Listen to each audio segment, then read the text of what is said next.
Very happy to be back here with our buddy Matt George over ABC 10, and of course the host of the Locked On Kings podcast. I didn't expect there to be a ton of Kings topics today, Matt George, but yet here we are with some fun things to talk about, as a really exciting couple of weeks is ahead of us with the draft 7 days from today. Free agency starts 2 weeks from tomorrow. That'll lead us right into the California Classic, right into Summer League. Plenty of great content over there on Matt's Locked On Kings podcast. Make sure you check that out. Matt, let's start with what we've been talking about all day. We've heard that the Kings are in pursuit of OG Anunoby. Curious your thoughts on the Toronto Raptors small forward and his potential fit with the Sacramento Kings. I mean, it makes a ton of sense. OG in so many ways checks the box of exactly what you're looking for. Actually checks multiple boxes in terms of someone who comes in and theoretically immediately improves your defense. Someone you have a lockdown defender now, essentially, that you can put on, because of his size and his length, almost everybody. I'm pretty sure he's as close to guarding all five positions as you're probably going to be able to find realistically. So defensively, makes a lot of sense. Plus, like he fits that age gap, the core for the Sacramento Kings, kind of right in there as well. Young player with still his prime ahead of him. Like, it would be, I mean, I think that would be a home run for the Sacramento Kings. Now, you always have to talk about what the asking price is and what you're sending out in order to acquire that kind of talent. And I remember having a conversation with a handful of Kings media members at dinner before a game one night. And the conversation was, if you're trading for OG and Anunoby, are you comfortable saying bye-bye to Keegan Murray? And that was at that time, that's what we thought. And that's what I believe the asking price is. If I'm Toronto and I'm calling or I'm answering a phone call from the Kings about OG, the first thing I'm saying is put Keegan Murray on the table. I don't think the Kings necessarily want to do that. In fact, I know they don't want to do it. They might still consider it, but they don't want to do it. I'm very hesitant with that too, because you know how high I am on Keegan. But in terms of a player that realistically can come in, fit what you're trying to do, address a clear need, and also fill a position that notoriously is difficult for the Sacramento Kings to fill, I think there's so many reasons why it makes a lot of sense. So, Matt, you think there's no way they could get OG without, I mean, Toronto could ask, but Sacramento would say no when it comes to Keegan Murray, and would Toronto just walk away at that point? Or is there still a deal to be made, considering OG is going into the last year of his deal, and, you know, there's a concern maybe you lose him without getting anything? Yeah, I would never say no way, because as we've seen in recent years, absurdity of trades have just blown this market out of proportion. Looking at you, Minnesota. So to me, like, I would never say no way. I just think that's where the deal would get caught. And I think OG is an attractive enough player that there would be a team out there that is willing to give up that young piece. Maybe a player from Keegan's class or the class before that Sacramento's just not ready to move on from. And I would never say it was giving up on Keegan, just like the Domantas Sabonis trade was not the Kings giving up on Tyrese Halliburton. It was giving what they needed to give in order to accomplish what they were trying to accomplish. Mm-hmm. So Monty's done it before, so he absolutely could do it again. But I know for a fact the Sacramento Kings view Keegan Murray as a future All-Star. The Sacramento Kings view Keegan Murray as the third part of the big three in Sacramento with Fox and Sabonis. If they trade Keegan for OG, they then believe that OG is that guy. So they believe OG is a all-star. They believe OG is the third of a big three, which maybe he could be. But that's what the Kings view Keegan Murray as. Plus, you have more contractual control over Keegan, just like what you gave up in the Tyrese Halliburton trade. You've taken that risk already. So I think that's where that deal gets caught up. I don't know, unless the Raptors get desperate or just aren't getting anything else of value from another team. I don't know if like Davion Mitchell and draft compensation and salary matcher is enough, but I'm super hesitant on moving Keegan Murray in an OG deal, even if I love OG. I agree. I'll hit you with a counter, a Monty McNair counter. It's like, yeah, okay, Masai, like I understand.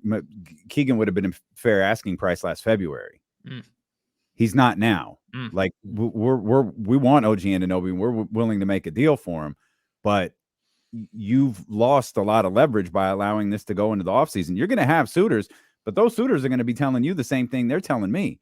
they're going to be telling you the same thing I'm telling you is we absolutely want OG Anunoby here, but we've got to work within these parameters of the fact he's got a player option next year. He can opt out or not. He can opt out. He will opt out when this year is over, and we've got to do enough to persuade him to stay here. We'll work with draft picks. We'll send you some young talent, but Keegan Murray's not going to be one of them. You lost him when you shut down trade discussions in February.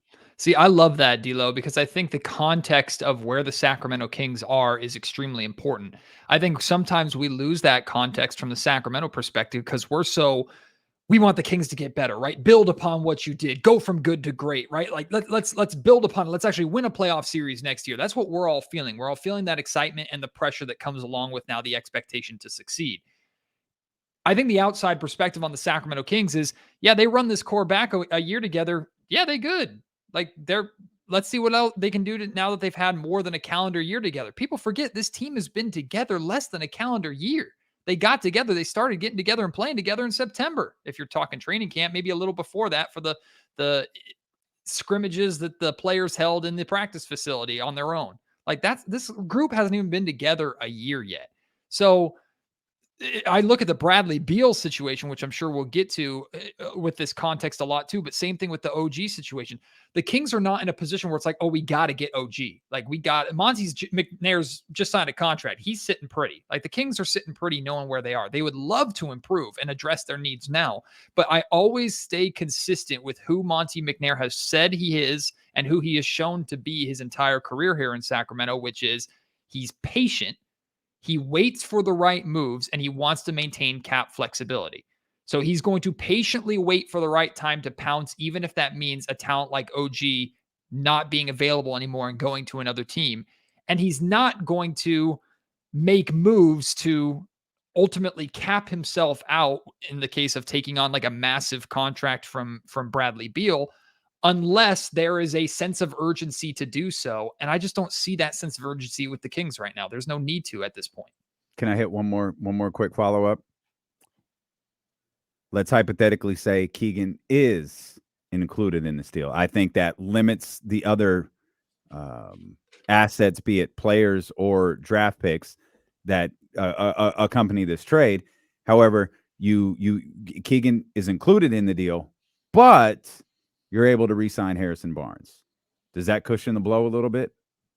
Not for me, no, personally. Okay. And right. it's not that I don't know why I asked Matt. That was probably no. Come on, what are you talking about? I'm becoming the host of Locked On Raptors if this trade happens. I'm saying following Keegan wherever he goes. No, Matt Windhurst.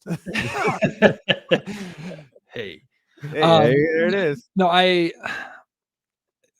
hate saying that because you guys were talking about Harrison earlier, and I love what you were saying about Harrison Barnes because I think people sell Harrison Barnes short so much. And I think Harrison Barnes was made to be the ultimate scapegoat of the Golden State Warriors fan base and Golden State Warriors organization. No crap, you got better when you moved on from Harrison Barnes. You got one of the greatest players of all time in Kevin Durant. So let's slow the hell down here. And Harrison Barnes, like one of the things you have to think about you were just talking about Cam Johnson. Like you said, if you could get Cam Johnson or Harrison Barnes on the same money, the majority of the people are going to go for Cam Johnson, and a lot of it has to do with, or some of it has to do with age. I think a lot of it has to do with, what Harrison is here in Sacramento, and Cam Johnson provides this allure of something different, something new. Yep. But Harrison knows how to play here.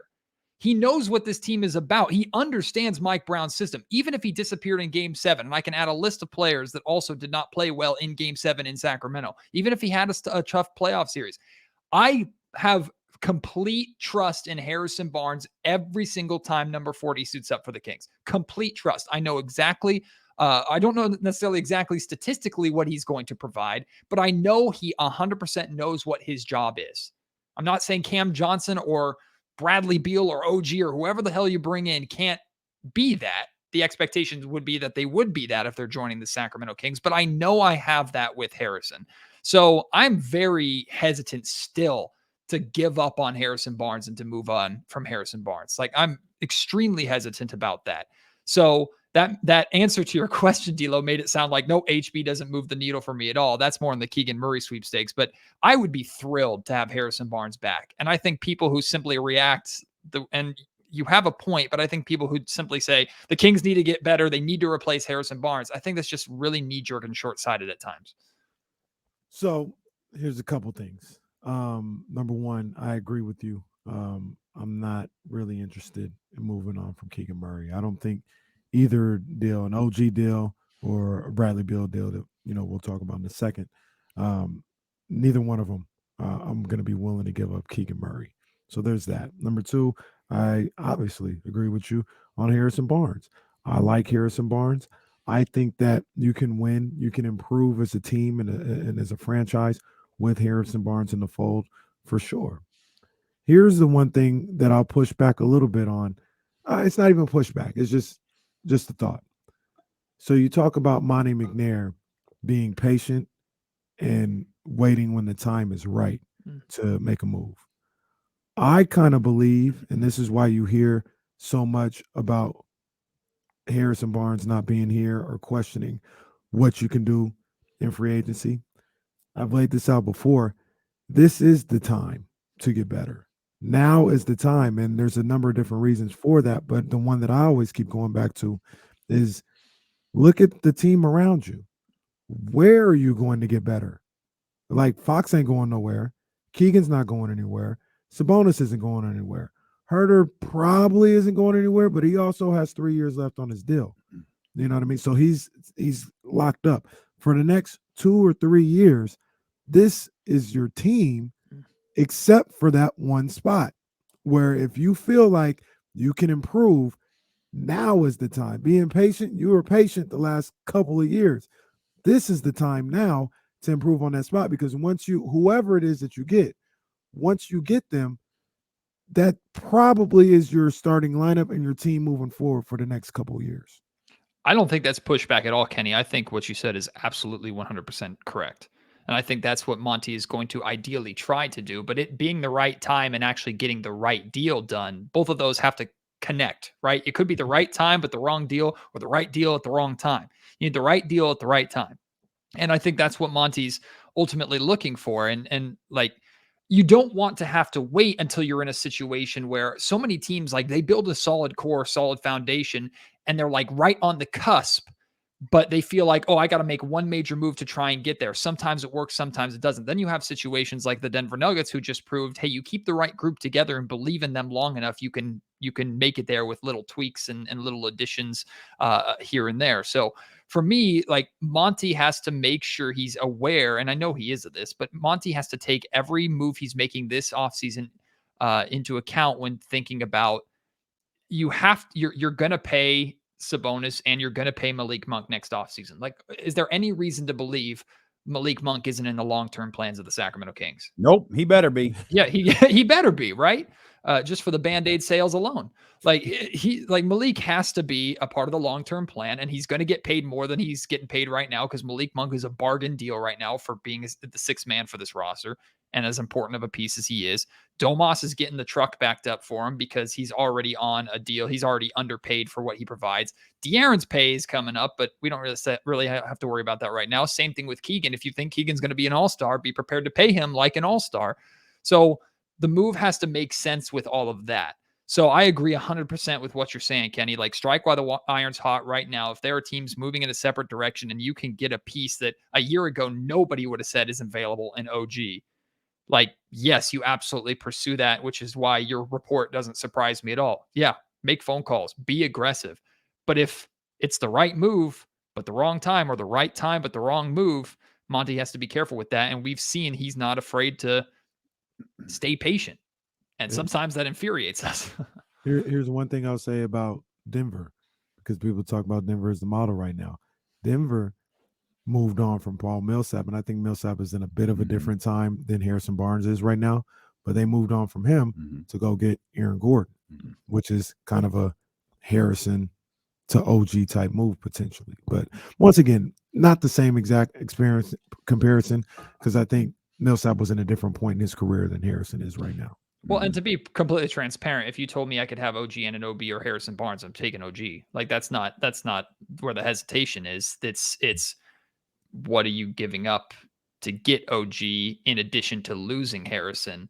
That's the unknown. But if the Kings can get it, Monty is going to pull the trigger if he thinks it's a good move and that it makes sense. We already know Monty's going to pull the trigger. So it's nice to have a competent GM in a position where it's like, if he decides it's good for the team, I believe it's good for the team.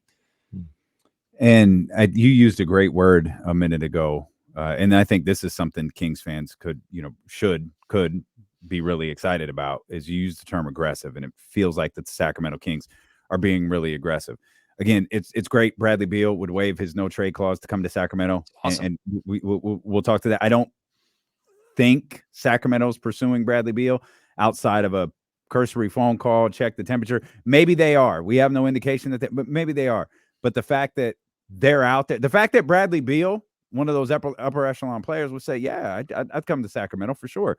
The fact that OG Anunoby, the fact that Toronto, we talked about, Kenny and I talked about Phoenix potentially being like a hub of this offseason when you recognize, you've got a decision on Chris Paul that has to be made in the next 14 days. And you've got this DeAndre Ayton situation. There could be a lot, coming and going as it pertains to Phoenix. The same is true for Toronto. Everyone is kind of watching Toronto like, okay, you're going with a first-time head coach. You've got a really interesting roster of players. You've got a clear guy you can build around. You've got guys who can opt out. You've got guys' contracts who can expire. What direction are you going? And the fact that the Sacramento Kings seem to be in the middle of that is a great directional change from what we've seen in the past. And I think we could even add a third team potentially too, which is the Boston Celtics. Like, I think the Celtics have a lot of fireworks in the running too. If Marcus Smart potentially is available, the Jaylen Brown situation. He will absolutely not be available. Whoever it is, like, I think the Boston Celtics are in there too, because are they in the position that we just talked about you don't want to be in, which is, hey, you've been to the finals, you failed. You were knocking on the door, you failed again, is now the knee-jerk move, right? Is now the we have to do something type move. I don't think it necessarily has to be. But I don't think Brad's a knee-jerk guy. Yeah. Marcus Smart should not be untouchable. I understand that. Brad Stevens loves Marcus Smart. Marcus Smart's not being traded. Whether he's untouchable or not. I wouldn't be in a rush to trade Marcus If Smart, Kenny Caraway is the general manager, he's not untouchable. I don't think Brad Stevens says he's untouchable. I just think Brad Stevens says, I'm not trading Marcus Smart. And I don't think Brad Stevens is, and you're right, Matt, there's far more look at what went on in Phoenix. There's far more reactionary guys in the league than there aren't. I don't think Brad Stevens is a reactionary guy like that. We'll have to wait and see. But yeah, your point, right. It's great to see the Sacramento Kings in a position where they know where they're at and they know their value at this point, and they're exercising that. They're putting themselves out there going, we're on the up and up. You guys are trending down. Let's work together here. But we're not the Kings of old. Like, you're not fleecing us for anything. We're in the power position here. We'll work with you, but you got to help us out, and it's got to make sense for us. Yep. Well, still just humor me a little bit, Matt. Bradley Beal. So there's a deal, there's the money that would work for OG, and it would be Davion and Rashawn. You probably have to give up some type of pick, I think, but you can get that deal done financially. The one for Bradley Beal, the only one that works financially with how the Kings roster is constructed, and if you're not, obviously Fox and Sabonis aren't going to be a part of the deal, is Herter, Holmes, Murray, and Davion.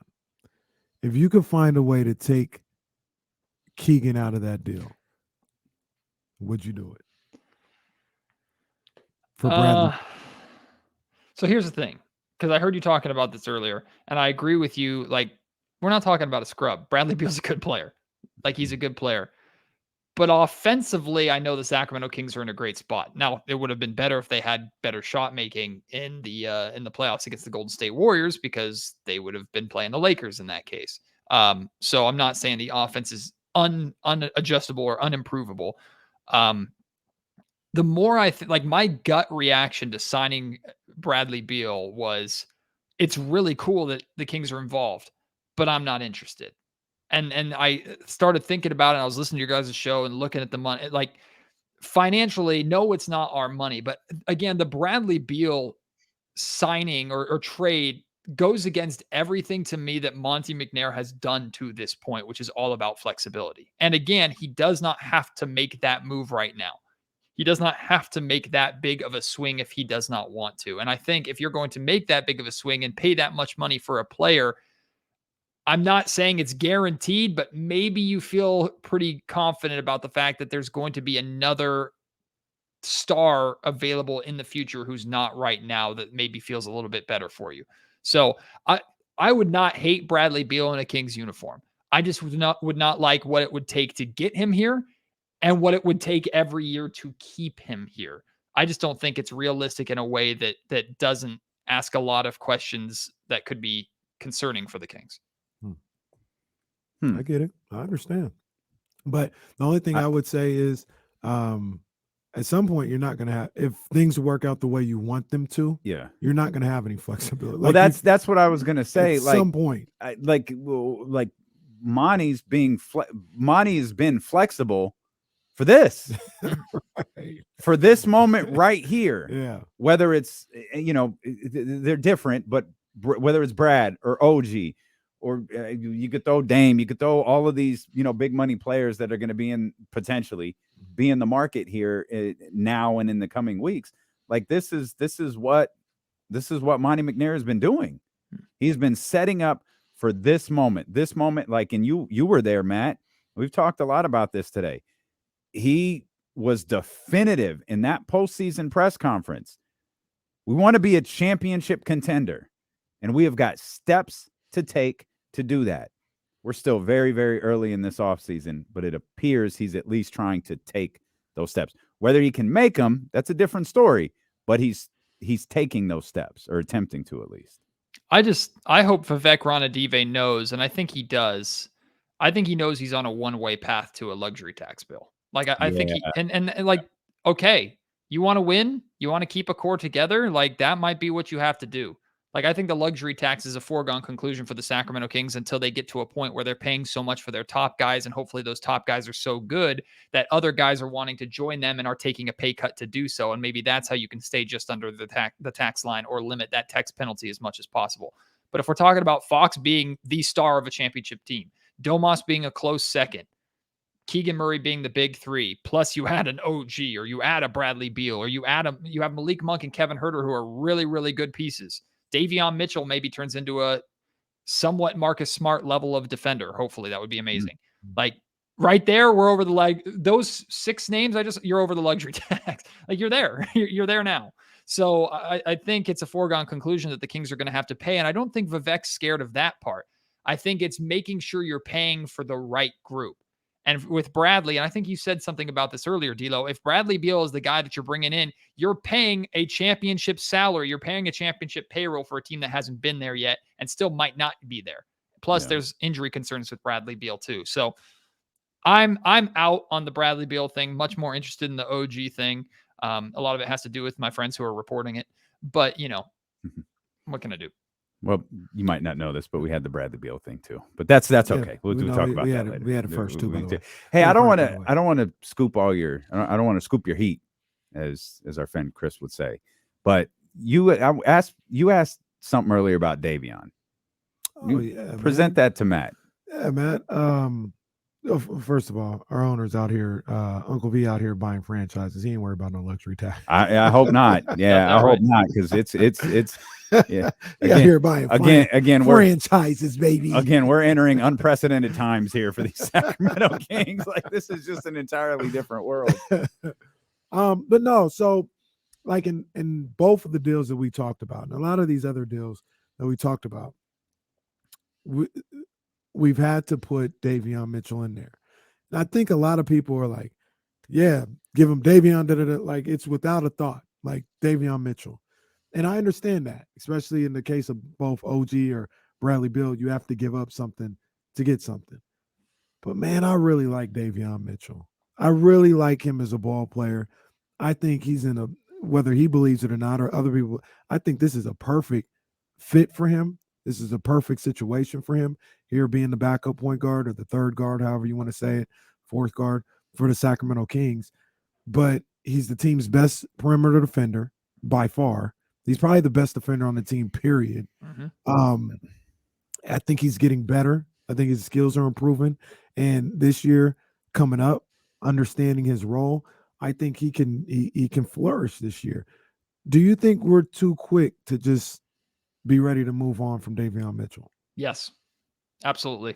Absolutely we are. But I think the reason for that is, like you said, you got to give up something to get something. And for me, it's very, very few trades that I'm negotiating or starting with Keegan Murray. So what's the next best, youngest thing? It's the player that you picked in the lottery the year before that.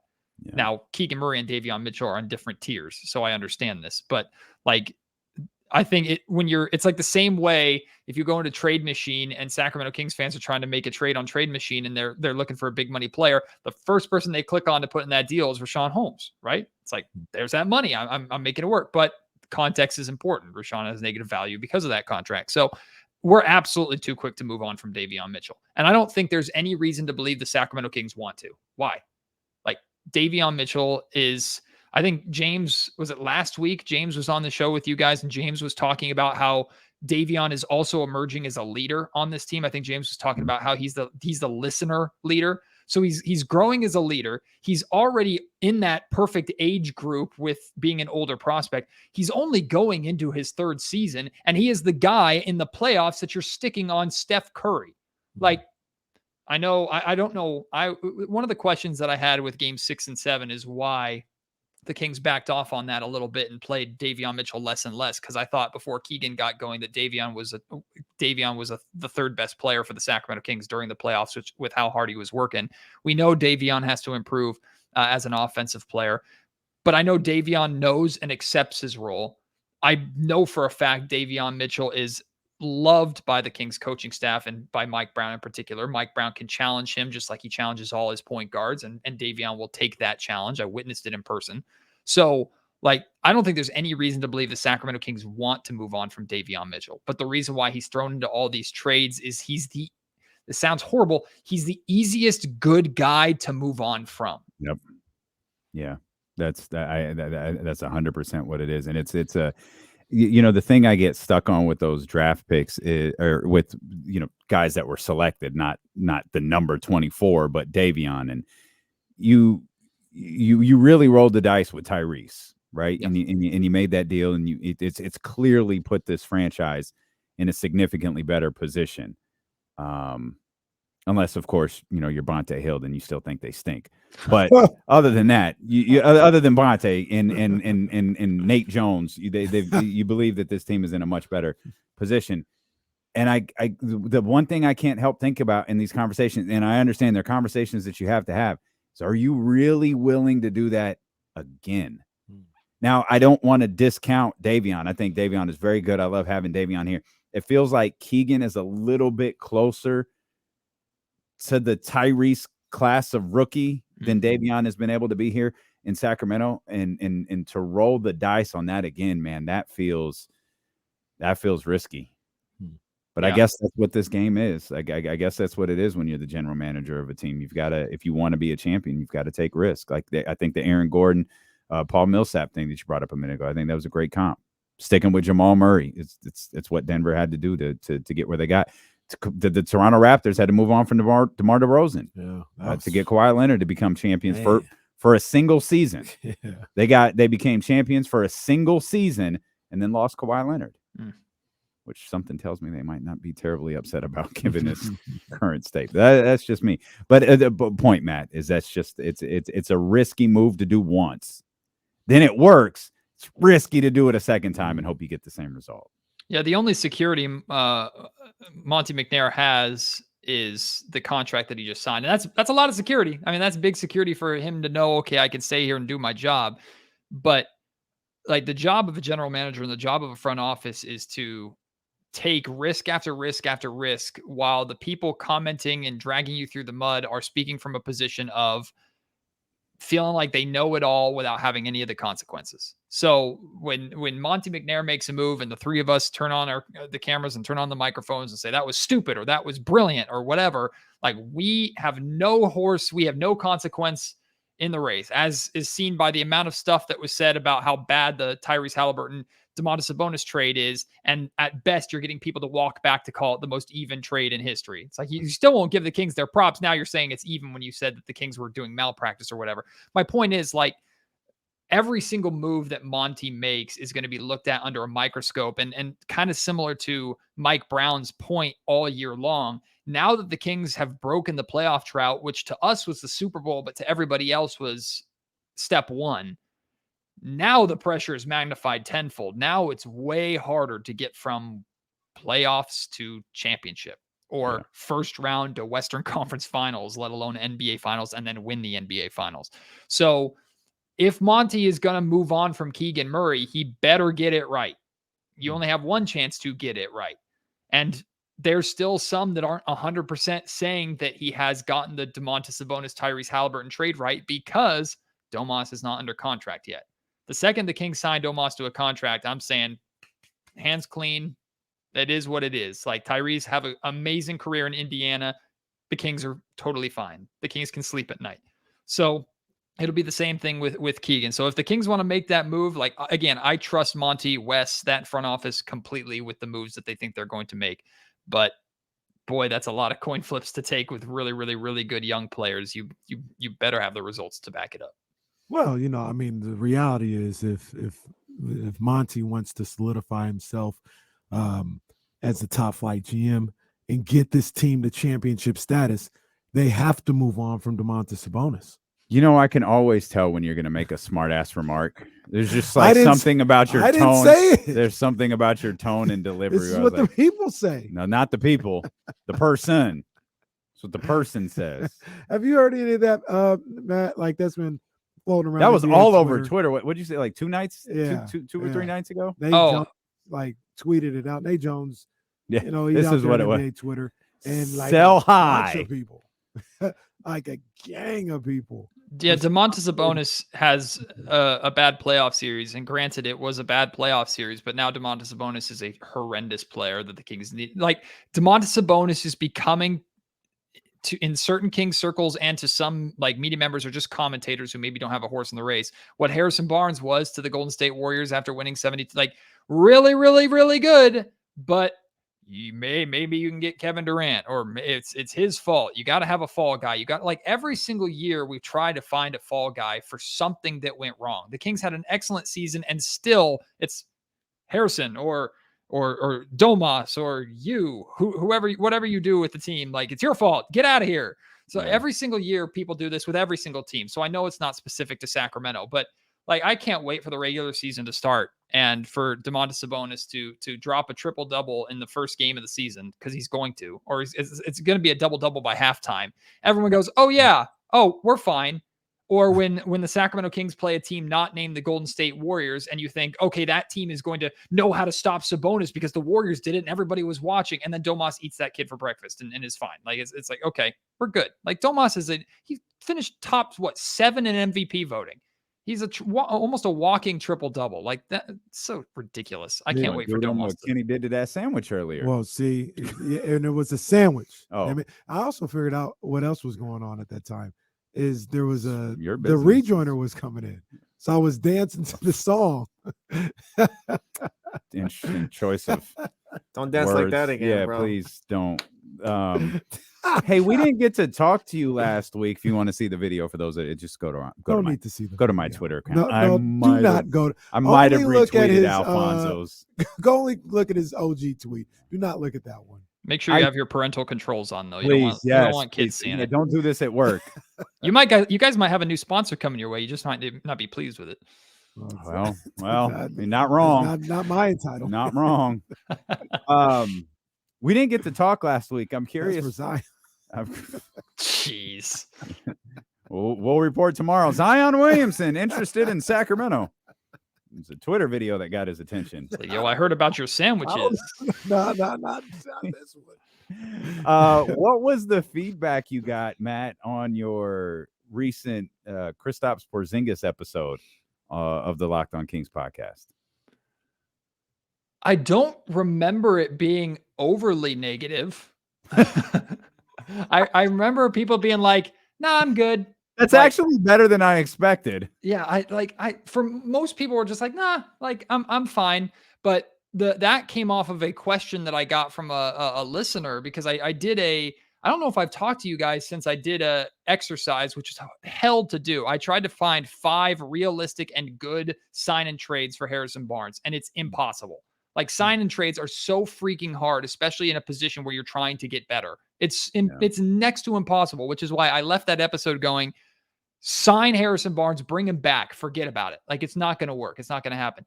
I didn't mention Porzingis in that episode, and someone reached out and said, Matt, what do you think about Kristaps Porzingis? And like, I thought about it, and I put together a case as to like, okay, here's why it could work, what would need to happen, and then ultimately made a decision on it. And my decision was still, no, I'm good. Like, but most people were kind of in the same boat I was, which is, in theory, it could make sense, but no, it's probably not worth it for the price. And there's just too many questions. So I'm out. The Kings don't have to make that move. That was essentially it. Okay. I'm not saying I would trade for him. I've always liked Porzingis a little better than people kind of give him credit for. I just thought there would be a lot more go to hell Matt Georges in those responses. What it is. Yeah. Yeah.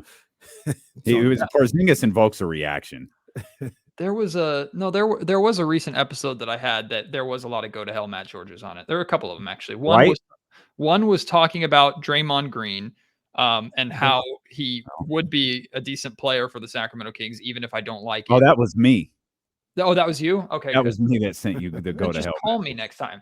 Yeah. Wow. It might have been the Dwight Howard episode. I don't know. Like, go to hell Matt Georges. Like, I wake up and my son says it to me, basically. So well, so yeah, go to hell Matt Georges. Put on a t-shirt. I like the Dwight Howard idea. We've always liked the Dwight Howard idea, but I want to thank you guys because you guys have brought me out of a bad attitude. And I was in a bad mood all day today because I saw Rod Manfred's condescending ass comments about the city of Oakland. And I just wanted to, like, I don't hate a lot of people, like really hate a lot of people. Like Manfred, Fisher, not really Cavill because he's just doing his job and he's a mouthpiece, whatever. No, he sucks too. He sucks. He sucks. Okay, he sucks. You're right. I should add him. But Fisher and now Manfred in general, like for Oakland to do what they did, I was at that game. I was there. I talked to a lot of the fans, got to see, and in reality, like it was a celebration. It wasn't just like an angry mob taking to the Coliseum for one last hurrah. Like it was a celebration of what being an Oakland A's fan is and what the team means to the city and how much people care about it. The amount of like Giants fans that I saw showing up to the game in Giants gear, wanting to put on a Cell shirt and support baseball in the Bay Area. Like it was bigger than just like the team or the rivalry or whatever. I thought it was a tremendous night. Had a chills moment in the 5th inning where the crowd went from completely silent to a erupting in a Cell the team chant. Like it was a tremendous night. And then for the mouthpiece of Major League Baseball, the commissioner of Major League Baseball, to step in front of a podium and say, hey, it was nice for them to get an average crowd. You condescending piece of you-know-what. Like, it's just no surprise at all that the A's are in the situation that they're in and that the team is 2 feet at the door at this point to Las Vegas when the owner doesn't care and the commissioner doesn't care enough to try and control that owner who is not just making a mockery of this organization, who's making a mockery of the entire league. Like the MLB is in absolute shambles, and one of the most historic franchises in MLB history is being dragged through the mud, and we're blaming the city and the fans for it. I just think it's such Bush League bullcrap.